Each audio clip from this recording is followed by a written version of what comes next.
flower-fed buffaloes of the spring, in the days of long ago, ranged where the locomotives sing, and the prairie flowers lie low. The tossing, blooming, perfumed grass is swept away by wheat. Wheels and wheels and wheels spit by. In the spring, but still is sweet. But the flower-fed buffaloes of the spring left us long ago.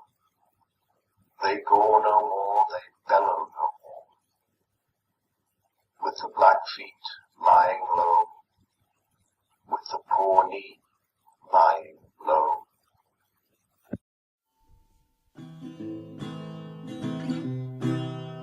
Nicholas Vachel Lindsay was an American poet who was born on November the 10th, 1879 in Springfield and committed suicide on December the 5th, 1931. Considered the father of singing poetry, Lindsay was one of the best-known poets in America for the last 20 years of his life. After studying and dismissing medicine, Lindsay decided to become an artist and took an interest in art for the rest of his life.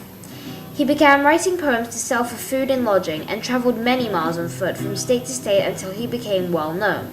Lindsay was often considered as an advocate for African Americans and shared many of his poems through singing and performing them. Both of these ideas are demonstrated in this poem, The Flower-Fed Buffaloes. In his poem, The Flower-Fed Buffaloes, Lindsay symbolizes the change and time past in North America to portray the disappearance of the Native Americans in consequence to the colonization of America during the 19th century. He does this by describing the extinction of the buffaloes and their natural environment as a result of urbanization, relating this to the loss of Native American tribes. As the main theme of this poem, Lindsay stresses a negative outlook on the change that has taken place. He also conveys the loss of nature and the fact that nature endures the hardships brought upon it, despite its unfairness. Through the 17 lines of The Flower-Fed Buffaloes, Lindsay takes us on a journey through time, first reminiscing over the freedom of the buffaloes, then describing the change that took place, and finally finishing with the extinction of the buffaloes. The poem begins in a reminiscent tone in which Lindsay fondly describes how the buffaloes used to be. Flower-fed is used as an adjective to relate the buffaloes to nature. We are told primarily that this memory was in the days of long ago and that this description is in past tense.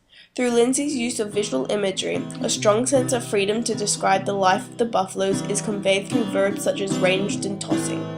The noun prairie also supports this. The impression of freedom mirrors the wild and undisturbed way Native Americans lived their lives before they became suppressed by civilization. The blissful memory of the buffaloes, however, is mingled with less pleasant hints foreshadowing a rather different future. For example, locomotive sing is both an ironic and perhaps sarcastic contrast to the sounds that this vehicle makes, and also tells the reader that this is what has taken place of the ranging buffaloes. In addition, the phrase lie low conveys a lack of energy and sense of retreat. The separation of these two sections is established by the use of the colon and dash, alerting the reader of what comes next in the passing of time. The description of the memory of the buffalo's environment transitions into the section that portrays change. This change stands for the urbanization and colonization that occurred in America and relates to the consequential receding of Native American tribes, of which the buffaloes are a metaphor for. Wheat and wheels are symbols of human civilization. The verb swept illustrates the speed of change. Through the repetition of wheels represents time passing and brings an impression of listlessness, contrary to the former vibrant descriptions. However, Lindsay still expresses hope by describing the spring as still sweet. In doing this, he conveys nature's endurance of the hardships brought upon it and suggests that its beauty will forever remain present, no matter how much nature is suppressed. These two sections are separated by a period at the end of is still sweet. In the last section of the poem, the longest, Lindsay reminds us that, despite nature's endurance, parts of it are still disappearing.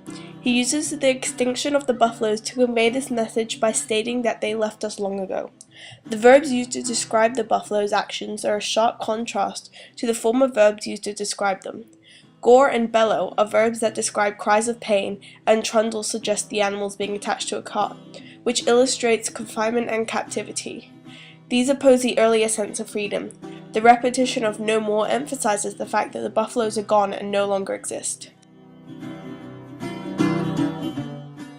Finally, the mentioning of Blackfeet and Pawnees, both members of Native American tribes, lying low, links American Indians with nature, connecting them to the prairie flowers which were also described as lying low. This confirms their relation to the poem through the extinction of the buffalo standing for the loss of natives. The repetition of lying low creates a sinister echoing effect as a reminder and warning that the extinction of the buffaloes may not be the only unfortunate occurrence that happens as a result of human urbanization. Because this section is the longest and is the ending, it leaves the reader with an overall negative view of the changes humans have had on nature, which is Lindsay's message and aim.